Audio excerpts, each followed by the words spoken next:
Hello friends, in this video we will talking about innate immunity. So what is innate immunity?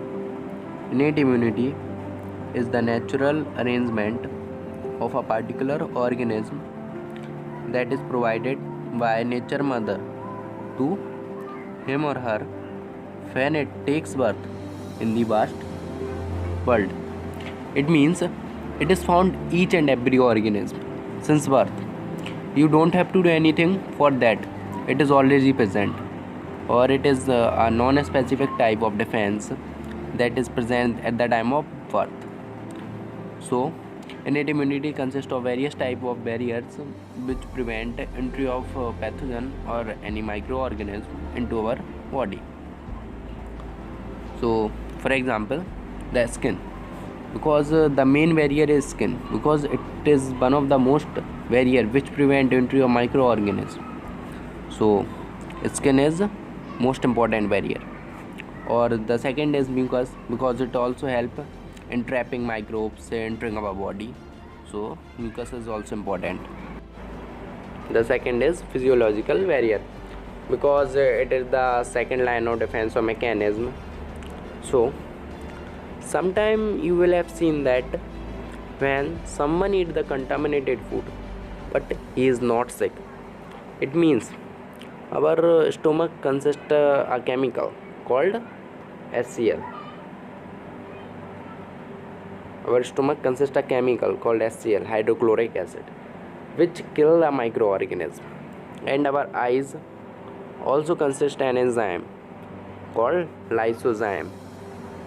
Lysozyme, which is an hydrolytic enzyme which is found in tears and also found in saliva, and it is the reason that our eyes do not get any infection.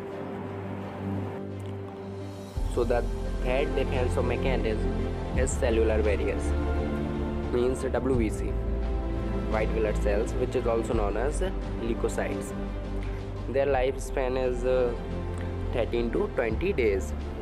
These are mostly two types: granulocytes or agranulocytes. Granulocytes mainly are three types: basophils, neutrophils, eosinophils. Basophils are very rare because their percentage is only 1% and their lifespan is 12 to 15 days. They release two type of chemical called heparin or histamine. Heparin, it is an anticoagulant, because anticoagulant are the chemical agent which prevent the clotting of blood at the time of injury or any accident. Or histamine are the chemical because it increases the diameter of blood vessels. Neutrophils, so their percentage is 15 to 70% and their lifespan is 2 to 5 days. These are called phagocytes because they eat the bacteria. The third is eosinophils. Their percentage is 1 to 4% and their lifespan is 7 to 12 days. These all are associated with allergic reactions. So the second type is agranulocyte, and their type is monocytes or lymphocyte. But monocytes are the part of innate immunity and lymphocytes are the part of acquired immunity. So how to be activated the acquired immunity? There is found a dendritic cell, which is also known as the brain of our immune system, which give the response, and it acts as a messenger between the innate or the acquired immunity. So these are mostly two types: B cells or T cells, but it is the part of acquired immunity. Monocytes are the part of innate immunity. So this is called dendritic cell. Whenever there is a requirement of antibody, then our macrophages give the response to the dendritic cell, and dendritic cell will go to the lymph node and active the B lymphocyte and T lymphocyte of our body.